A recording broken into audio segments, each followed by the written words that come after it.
Hello everyone, welcome to Archetype Architect. I hope you enjoyed the first video, and we'll just do a quick rundown on how the video is going to go if you haven't watched the previous video. We start with the ride line, then we'll do the support units, then we follow that up with some recommendations, and then we just do some final thoughts to close out the video. But in today's video, we'll be discussing the Undercover and their boss, MORDALION. Wait, that's the wrong guy. There we go, MORDALION. So, let's start with the ride line, and their grade 0 Serendis, who is needed as a starter since your grade 1 requires it for its effect, but it's just a normal go second draw card starter. Next up, we have the grade 1 Onyx we just talked about. He has two effects. The first effect is when he rides over Serendis and allows you to reveal grade 3 card with MORDALION from the right deck and search your deck for a monitored Trice from deck and add it to your hand.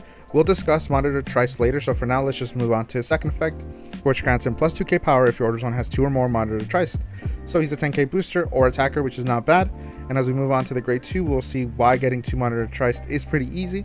And the grade 2 Onfar, who also has 2 effects, has the exact same effect as Onyx for his first one, which lets you reveal a grade 3 card with MORDALION from your right deck to search for a monitored Trice and add it to your hand.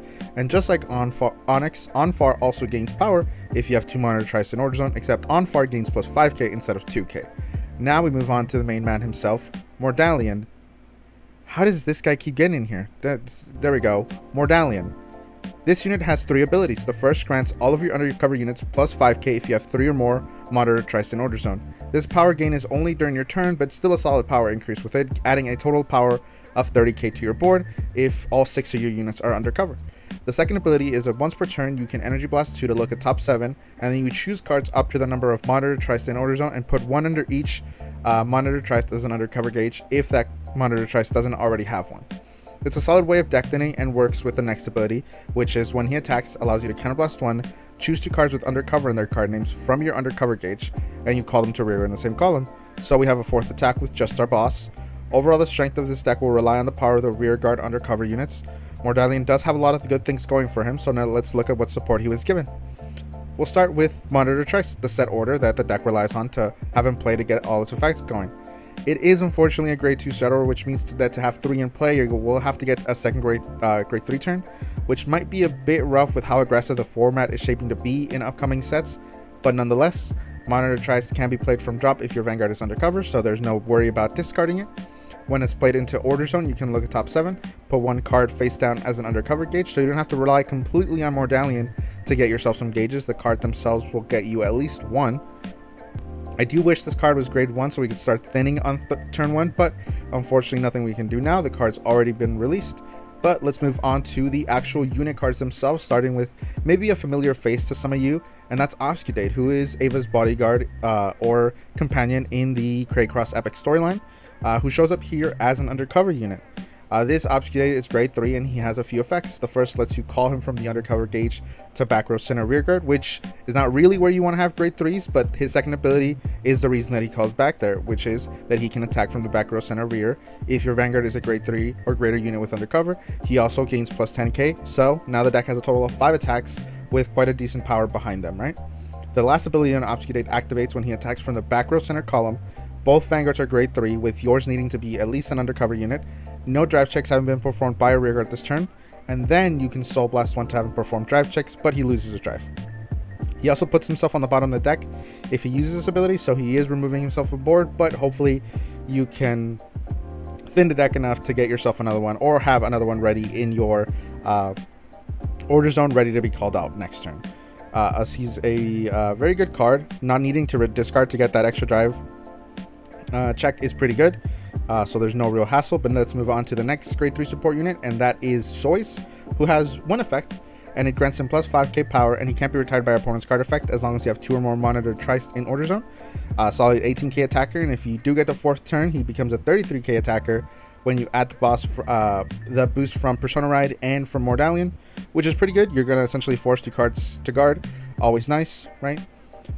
He does get to keep the power during the opponent's turn, so he's an 18k on both players' turns, which is pretty good. Makes it a little harder to remove just by attacking it. Nonetheless, let's move on to the grade 2, and that is Steyra, who is actually a crazy good card in not just undercover, but in decks like Luard or PVO, as it cares for Shadow Paladin units or undercover units. So the first effect allows you to counterblast 1 when she's placed on rearguard if your Vanguard is undercover or Shadow Paladin, to look at the top 5 cards of your deck. and then add a card with Undercover or a Shadow Paladin unit to your hand. So just some nice filtering. It costs a CB. This deck should be fine with CB. You shouldn't be abusing it too much that you'll run into issues, right? This is a great card that just has a home in more than the deck it's just meant to be. So to me, this is great card design, as it's not too restrictive that it can only be played in its one deck, but it has at least one or two more branches that it can that it's open to that it can be played in. She does also have a second effect that allows her to gain plus 10k when she attacks for a Soul Blast 1 if your Vanguard is Undercover or a Shadow Paladin. A 20k attacker is very good. Then with Mordalion and Persona Rite, she becomes 35k. Very good card, right? Then after that, we have one last card in the support unit section, and that is the grade 1 Tigris, who has two effects. The first allows you to Energy Blast 2 at the end of battle with boosted, return it to hand, and the reason you'd want to do this is for its second effect, which is when he's put on Guardian Circle, lets you put a card with Undercover from drop on the bottom of the deck to grant him an extra 5k shield. This not only gives you a bit more shield value, so makes it easier to guard some weird numbers, but also helps you filter back in any unit you might need later. You know, obviously with Mordalion, you have a very easy way of shuffling your deck, moving cards around, and then deck thinning, right? So that's pretty good. But with that, we are done with the support units. Let's move on to the recommendations.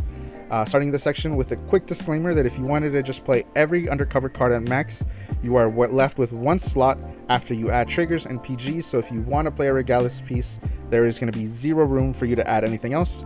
However, there are a couple Undercover units you can reduce to make at least 3 to 4 slots in the deck. But with that disclaimer out of the way, let's discuss some recommendations. The easiest one to talk about being getting a set of Dragheart Estrus, as she is a Shadow Paladin PG, so you can find her off of Daira's effect. If you have a Luart deck set, then you can just move those over to this deck, and then just play anything else. Obviously, you can play Daira in Luart, so that's pretty good too. I will say that if you didn't get your hands on a Luart deck set, it's going to be very expensive to get these Estras, especially for a deck that, besides that, is not very expensive. The Undercover deck is very cheap, right? But each Estras costs $20, so just on Estras, you're going to be spending almost 3 to 4 times what all the Undercovers cards cost outside of Daira, right? So if you're not committed to playing this deck or trying Luart, I would not waste the money on the PGs. My next recommendation is another very expensive card, but it's good, so what can you really do? And that's Sergeon, who will just help you thin the deck and get you some cards to hand. Again, this is a big investment, so if you're not looking to play this deck for a long time, or are not someone who's going to play a bunch of other Keter decks, I can't recommend you buy this, but it's a really good card, and this deck already needs to play in order, so it functions perfectly. Now let's talk about some cheaper options, with the first one being Turner, who can provide soul and countercharge for the deck, and it's about $4 for a copy, so nothing too crazy. A bit cheaper, just a simple countercharging soul charger makes you a little bit more free to play some or pay your cost a bit more. The last card I'm going to recommend is the Blitz Order Heavenly Bright. Although the deck does use energy, you shouldn't be in a situation where you can't use the order at least once or twice during the game. It's just a nice way to get some extra shield on anything you call. Anything that goes to your drop zone from this, you can then put back with Tigris, so nothing too bad there. And in worst case, if you see a trigger on top of the deck, you can just say you want to keep it there, and you can then just damage the trigger to get the defensive, right? I will also mention that you can play any of the order package cards, so the Keter Sanctuary Brankgate grade 2, the Keter Sanctuary Slarkea grade 2, any of that, you're free to play, but personally, I wouldn't recommend anything other than Sergeon, as they're just too big of an investment. So for now, just those. But let's get into our final thoughts. I personally really like the deck. It's got deck thinning, decent power, strong supporting units. I think this is going to be a deck to keep an eye out as we get more of its supports and its choices start to broaden, right? If we can get a way to get a third Monitor Triced in Order Zone on turn 3, would make the deck quite a powerhouse, with you being able to thin the deck of hopefully 3 non-trigger cards every turn. It gets to the point that you can compress your deck so much that it's just going to be your triggers and nothing really else, right? But for right now, it's in quite a tough spot, with the game getting too aggressive and not equally as defensive is making aggro decks too strong for everything else they're playing against, right?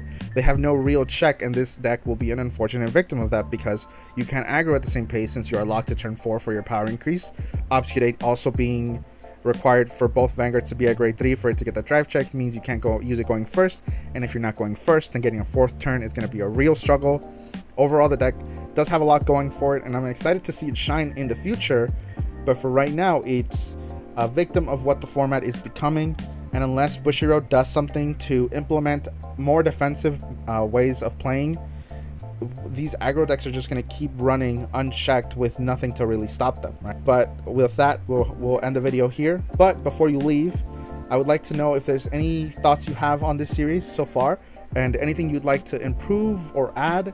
I'm always open to criticism, and I know that I have been gone for a while, so I might be a bit rusty in getting everything ready on time. You know, I do the scripts, I do the recording, I do the editing, so sometimes I can fall a bit behind, especially since I do still work and I do still go to school, so I'm just doing a lot of things at the same time. But I don't want to just abandon this channel, because I am really proud of where the channel is now, and I'm really proud of how much work we've put into it, both me and Kat, of just, you know, this is our favorite game. We love playing Vanguard. You know, we constantly get shit on by other people who think that just because Vanguard is not as popular as whatever game that they're playing, that we just shouldn't be, we should just not play it, right? But I don't think that's fair. You know, you're allowed to like whatever game you like. It's not that you're forced to play one card game and that's it, you know. I play Magic, I collect Pokemon, you know, I have played Yu-Gi-Oh! In the past, I've tried other card games, but for me, my favorite game is a Vanguard. It's always been a Vanguard. I've had so many great experiences playing this game. I've met so many people. I've had some of my greatest moments. You know, I've competed at the regional level, and I'm hoping to one day compete at the world level, but unfortunately I haven't been able to compete in as many regionals as I'd like to. But sorry for that long rant. This video might go a little longer, but again, I thank you all for watching, and I hope to see you next time.